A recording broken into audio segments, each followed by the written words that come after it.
Welcome. In this lecture, I want to give a little bit of practice with divisors. You learn a new definition. It's good to kind of explore it, to try to see what it looks like in different circumstances. And in particular, we're going to want to use some of these. Okay, so let's first recall the definition. So recall the definition.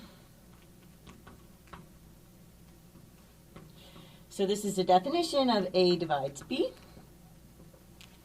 Okay, and we're going to have that, so we would write, actually let's write this as, so this is this definition. So we're going to write that A divides B. So this has happened if and only if there exists, so we're going to have some kind of integer q. Okay, so there's going to exist a q in the integers, so that we're going to have that B is going to equal q times A. So B is going to equal this integer q times A. And before anything else, looking at it, you can recall that this is an existence definition. Okay? Right, there exists a q. So now let's kind of go through some of these circumstances. So there are special circumstances. So if special circumstances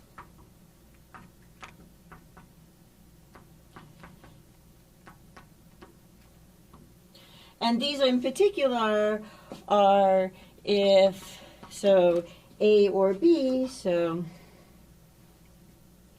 A or B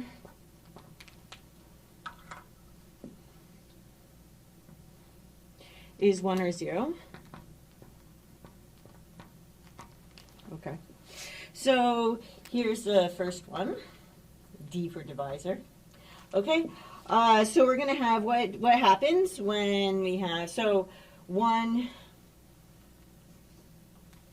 we are always going to have, right, that 1 divides B, and this is going to occur, so this occurs for all integers B. Okay, so this is kind of the first one, right? So Y,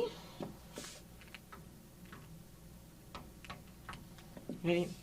And to think about it, so we have to remember what the definition is. What does it mean for 1 to divide B? So looking up here, it means there's going to exist an integer, so that when I multiply it by 1, I'm going to get B. Okay?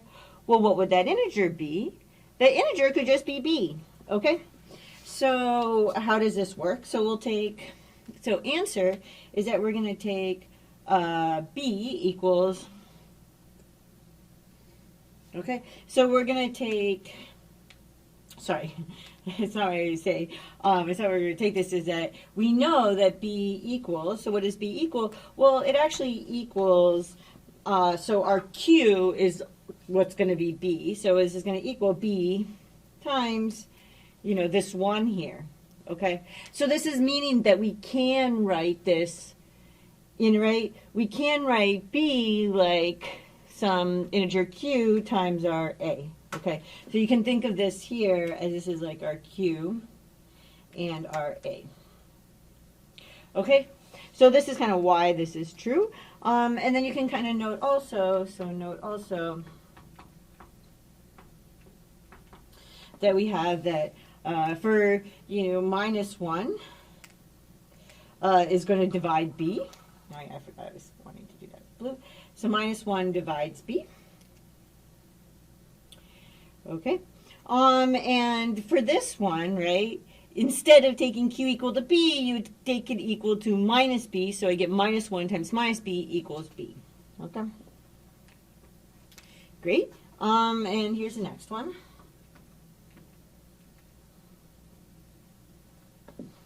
Okay, so we have A divides 1.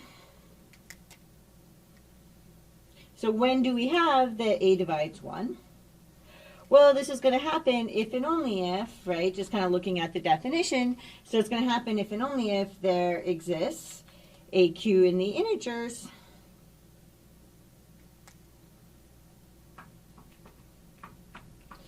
so that we have that 1 equals, and I'm just looking at the definition there, so I just have that 1 is going to equal this Q times my A. Okay, well, when is it true that 1 equals this? Remember, these have to be integers, right? So multiplying them can't make them smaller. Keep them the same size or make them bigger. Okay, so the only way to get 1 is that, so this can only happen by having A to equal plus or minus 1. Okay, so I'm going to get that A divides 1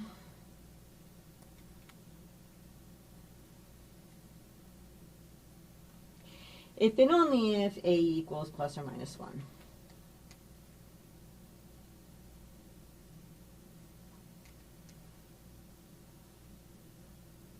Okay.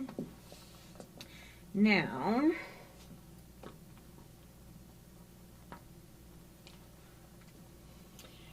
can we have, so far, you know, these are some of the circumstances we looked at. So let's look at another one. So can we have, so this one kind of starts with a question, which is that can we have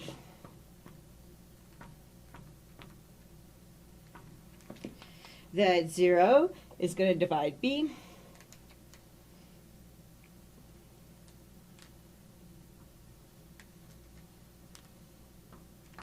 Okay.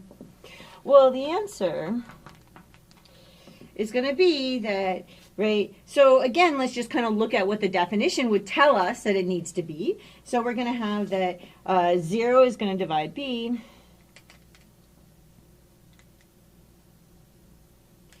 If and only if we have that there's going to exist some Q in the integers. Well, let's look at what this means in this, right, circumstance, because, right, this is our B and this is our A, right? So we're looking for B to equal, oops, there should be a such that in here.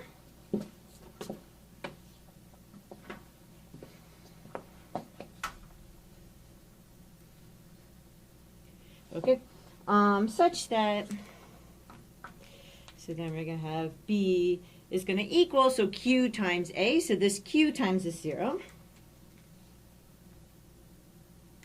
Well, looking at this, how do you have that B equals Q times 0?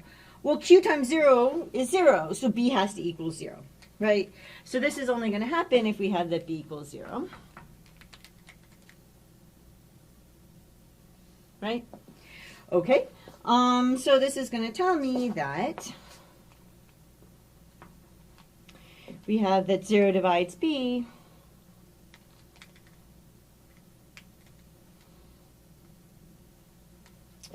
If and only if B equals 0.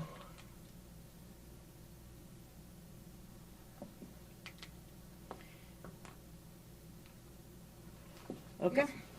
And then, lastly, so now we have that A divides 0. So when do we have that A divides 0? Right, well, let's look in this circumstance. So that's going to be that 0, there exists a Q such that Q times A equals 0. So what Q would work? It would be 0, right? Because if I take my A and I multiply it by this Q, right, then, and the Q is 0, so that's A times 0, so that gives me 0, which is what I wanted, right? Okay, so this is going to give me, this is actually going to work for all. So this is going to work for all A in the integers. Okay. And as I just kind of explained, so why does this work? So this is going to work because 0 is going to equal 0 times A, right? And, right, so we need, Q has to be an integer, okay? So 0 equals, so we know that we have this part of it. It works in the sense that it satisfies B equals Q times A, right? This is an existence definition, so we're stating a thing and showing it works. Okay, so we think that 0 is going to work. You know, these aren't formal proofs, but we're kind of giving you what you would need for it. Okay, so we're going to show that 0 works. Well, this is true, and the other part of it is that it's an integer. Okay, and 0 is contained in the integers. Right, and this works for all. Right, so this is going to work for all A in the integers. Okay. So it always, no matter, you're going to be able to use your same Q to prove that it works for every single integer, and that Q would be 0, right? Because it satisfies this and it satisfies this in the integers, okay? So these are just some circumstances. If I have a new definition thrown at me, I often would think, what does it mean in several different standard circumstances? And so it's good to kind of have these, and then we'll kind of look at how one can use it, okay? So I hope this was helpful and made some sense, and I will see you in the next lecture.